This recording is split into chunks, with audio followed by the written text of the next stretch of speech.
Hello students, आप सभी का स्वागत है ठोस अवस्था भौतिकी की लेक्चर सीरीज में। आज हम बात करते हैं धातुओं की विशिष्ट ऊष्मा, स्पेसिफिक हीट ऑफ सॉलिड्स। तो धातुओं के अंदर क्या होते हैं? परमाणु, और परमाणुओं के साथ साथ क्या होते हैं? इलेक्ट्रॉन भी होते हैं। इसका मतलब धातु है, उसके अंदर विशिष्ट ऊष्मा में परमाणु और इलेक्ट्रॉन दोनों का क्या रहेगा? योगदान रहेगा। कंट्रीब्यूशन किस किस का रहेगा? परमाणुओं का रहेगा और इलेक्ट्रॉन का भी रहेगा। जब हमने, आपको याद हो तो, जो ठोसों की बात की थी, मेटल नहीं थे, उस केस में जब हमने स्पेसिफिक हीट निकाली थी, उसमें योगदान किसका था? परमाणुओं का था। परमाणु का योगदान किस रूप में था? फोनोन के रूप में था। वहां हमने सी फोनोन निकाला था, स्पेसिफिक हीट निकाली थी। यहां हम क्या निकालेंगे? इलेक्ट्रॉनिक स्पेसिफिक हीट और फोनोनिक। अब फोनोनिक निकालने की जरूरत है नहीं अपने को, क्योंकि फोनोनिक हम ऑलरेडी डिस्कस कर चुके हैं। हमें क्या निकालनी है? इलेक्ट्रॉनिक निकालनी है। क्यों निकालनी है? इसके पीछे भी रीजन है। क्योंकि धातुओं के लिए जो इलेक्ट्रॉनिक स्पेसिफिक हीट है, उसका मान है वो फोनोनिक स्पेसिफिक हीट की तुलना में क्या होता है? बहुत ज्यादा होता है। इसलिए हम सिर्फ और सिर्फ क्या करेंगे? इस इलेक्ट्रॉनिक स्पेसिफिक हीट की ही बात करेंगे। अब धातुओं में इलेक्ट्रॉन हैं, वो क्या करते हैं? मुक्त रूप से गति कर रहे होते हैं। इसका मतलब इलेक्ट्रॉन हैं, उनकी क्या रहती है? सिर्फ और सिर्फ गतिज ऊर्जा। क्यों? क्योंकि वो पूरी मेटल के अंदर क्या कर रहे हैं? फ्रीली मूव कर रहे हैं। और गतिज ऊर्जा अगर उनकी है, इसका मतलब उन इलेक्ट्रॉनों की जब माध्य ऊर्जा हम निकालते हैं ई बार, वो कितनी आएगी? इसके लिए ऊर्जा के समविभाजन नियम से हमें पता है 1 डिग्री ऑफ फ्रीडम की जो एनर्जी है वो कितनी होती है? 1/2 kT के बराबर होती है। चूंकि इलेक्ट्रॉन क्या कर रहे हैं? सिर्फ गतिज ऊर्जा है। इलेक्ट्रॉनों के पास एनर्जी कौन सी है? गतिज ऊर्जा है। इसका मतलब उनकी डिग्री ऑफ फ्रीडम कितनी हो गई है? टोटल 3 हो गई है। पोटेंशियल एनर्जी क्या है? 0। अगर पोटेंशियल एनर्जी और होती तो डिग्री ऑफ फ्रीडम कितनी हो जाती? हमारी 6 हो जाती। तो इस प्रकार एक इलेक्ट्रॉन की जो टोटल एनर्जी है वो कितनी आ जाएगी? 3/2 kT आ जाएगी। अगर उसमें क्या है? परमाणुओं की संख्या, एक परमाणु में 1 इलेक्ट्रॉन की आई है ये, और उसमें परमाणु में इलेक्ट्रॉन है वो अवोगाद्रो संख्या के बराबर होते हैं, तो उसको किससे गुणा कर दें? n से गुणा कर दें। और n इंटू k किसके बराबर होता है? r के। तो ये कितना हो जाएगा? 3/2 r की। r इंटू t के बराबर माध्य ऊर्जा हमारी आ गई है इलेक्ट्रॉन के लिए। तो इस प्रकार अगर Cv इलेक्ट्रॉनिक अगर मैं निकालता तो कितनी आती? Cv स्पेसिफिक हीट है, C वो किसके बराबर होती है? dE/dt। अर्थात जो माध्य ऊर्जा है उसका टेम्परेचर के सापेक्ष क्या आना चाहिए? अवकलन है। वो किसको बताता है? स्पेसिफिक हीट को बताता है। यहां से Cv इलेक्ट्रॉनिक हमारा किसके बराबर आना चाहिए? dE/dt। तो इसका अवकलन करेंगे तो ये किसके बराबर आएगा? 3/2 r के बराबर आएगा। ये हमने जो भी कुछ किया है अभी तक वो क्या है? क्लासिकल थ्योरी के अकॉर्डिंग है। हमने इलेक्ट्रॉन है उसको क्या मान लिया? फ्री इलेक्ट्रॉन मान लिया, और क्लासिकल पार्टिकल माना है, तो उस हिसाब से हमने उसकी डिग्री ऑफ फ्रीडम क्या मान ली थी? 3। और ये जो स्पेसिफिक हीट आई है वो 3/2 आ रही है।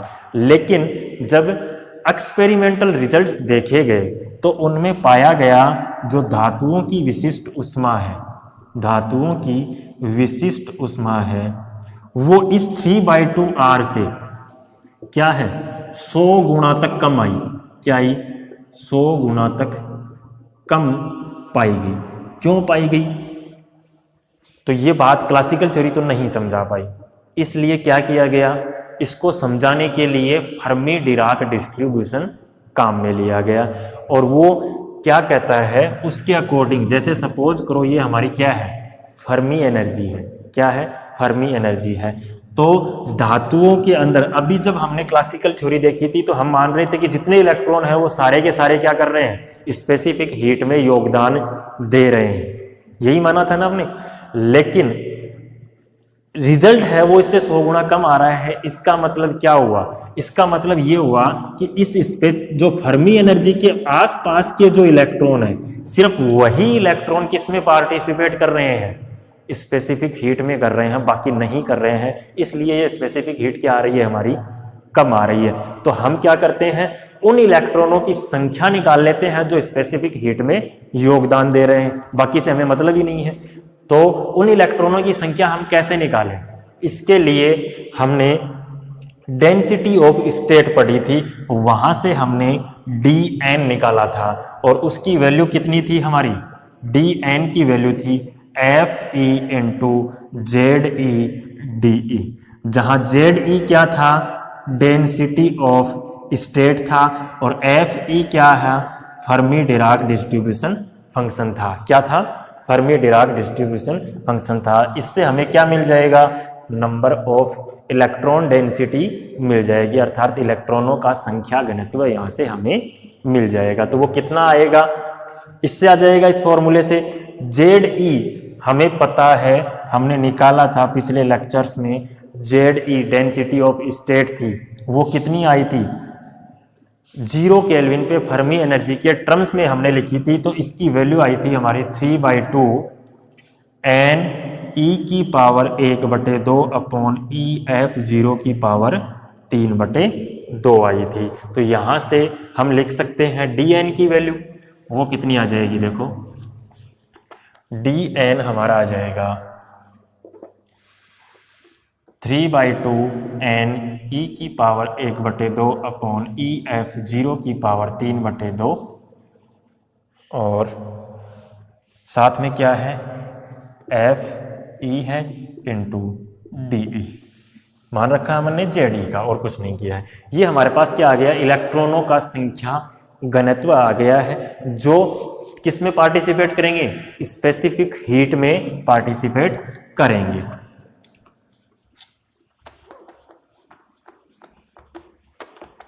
अब चूंकि हमें स्पेसिफिक हीट चाहिए, तो स्पेसिफिक हीट के लिए हमें किस चीज की जरूरत पड़ती है, माध्य ऊर्जा की जरूरत पड़ती है। तो इलेक्ट्रॉनों की माध्य ऊर्जा कैसे निकालें अब, तो E बार इलेक्ट्रॉन की माध्य ऊर्जा इक्वल टू कितना जाएगा, इलेक्ट्रॉनों की कुल ऊर्जा, और उस कुल ऊर्जा में क्या करते हैं हम, भाग देते हैं किस चीज का, इलेक्ट्रॉन की संख्या का। तो क्या आ जाएगी हमारे पास, माध्य ऊर्जा आ जाएगी। अब चूंकि इलेक्ट्रॉन की कुल ऊर्जा निकालनी है, तो ये क्या है, इलेक्ट्रॉनों की संख्या है। अगर एक इलेक्ट्रॉन है वो E एनर्जी की स्टेट में है, तो उसकी ऊर्जा कितनी आएगी, E इंटू DN, और इस प्रकार के जितने भी इलेक्ट्रॉन है उनका क्या करते हैं हम, समाकलन। तो ये क्या जाएगा, E डॉट DN का समाकलन 0 से लेके अनंत के बीच में, डिवाइडेड बाई इलेक्ट्रॉन की संख्या कितनी है, n। तो E bar is equal to कितना आ जाएगा, 0 to infinity 1/n E dot DN की वैल्यू 3/2 n E की पावर 1/2 EF 0 की पावर 3/2 Fe इंटू DE। तो E bar is equal to 3/2 n upon EF 0 की power 3/2 dot n 0 to infinity E dot E की power 3/2 Fe DE।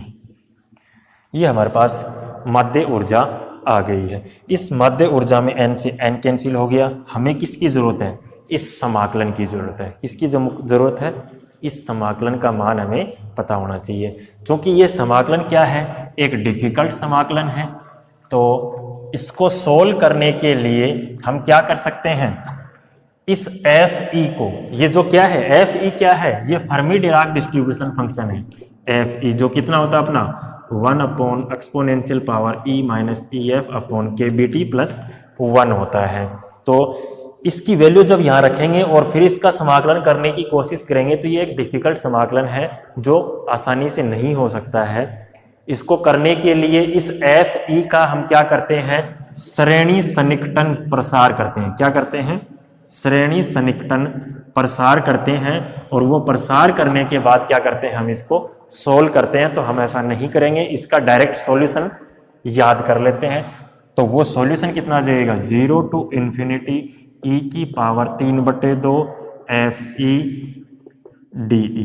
इसकी value हमारी कितनी आएगी, वो आएगी 2/5 EF नोट की पावर 5/2 इंटू 1 + 5/12 पाई के BT अपॉन EF0 की होल स्क्वायर, जो क्या है इस समाकलन की वैल्यू है। तो ये मान इसमें रख देते हैं तो हमारे पास क्या आ जाएगा, E बार आ जाएगा। तो रखो देखिए मान इसमें, E bar is equal to, ये था n से n कट चुका, क्या बच रहा है हमारे पास 3/2 EF0 की पावर 3/2, ठीक है, इनटू इस समाकलन की वैल्यू 2/5 EF0 की पावर 5/2 1 + 5/12 पाई के BT अपॉन EF0 की होल स्क्वायर, ठीक है। तो कितना आएगा यहाँ से,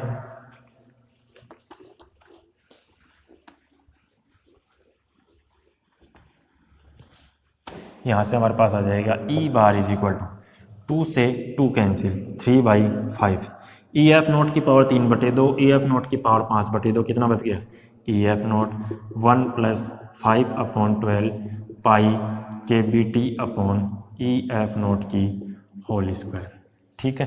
अब हमें क्या चाहिए, E बार आ गया स्पेसिफिक हीट, जिसको मैं लिख सकता हूँ CV electronic is equal to कितना आ जाएगा DE bar upon DT is equal to कितना आता है देखो 3/5 EF0 इंटू इसका अवकलन करेंगे 1 का 0, क्या बच रहा है 5/12 पाई के B अपॉन EF0 की होल स्क्वायर, टी स्क्वायर का अवकलन कितना हो जाएगा 2t, टी स्क्वायर का अवकलन कितना हो जाएगा 2t हो जाएगा। तो ये कितना आएगा देखो इज इक्वल टू 5 से 5 कैंसिल और 3 चौक 12 और 2 इंटू 2 कितना बच रहा है देखो 1/2, ये कट चुका है EF0 और क्या बच 5 भी कट चुका है, ये भी कट चुका है, ये 2 मैंने यहाँ लिख लिया है। अब क्या बच रहा है पाई स्क्वायर के B square upon EF0 square dot T, EF0 एक कट गया है तो कितना बचेगा, तो यहाँ से हमारे पास आ जाएगा CV electronic is equal to 1/2 pi square के B square T upon EF0, ये बच रहा है। अब चूंकि हमने क्या लिखा था, फर्मी एनर्जी के आसपास हमने देखा था, सिर्फ फर्मी एनर्जी के आसपास जो इलेक्ट्रॉन है वो ही स्पेसिफिक हीट में अपना कंट्रीब्यूशन दे रहे हैं। तो फर्मी एनर्जी के आसपास जो एनर्जी है EF0, इसको हम क्या लिख सकते हैं KB इंटू TF।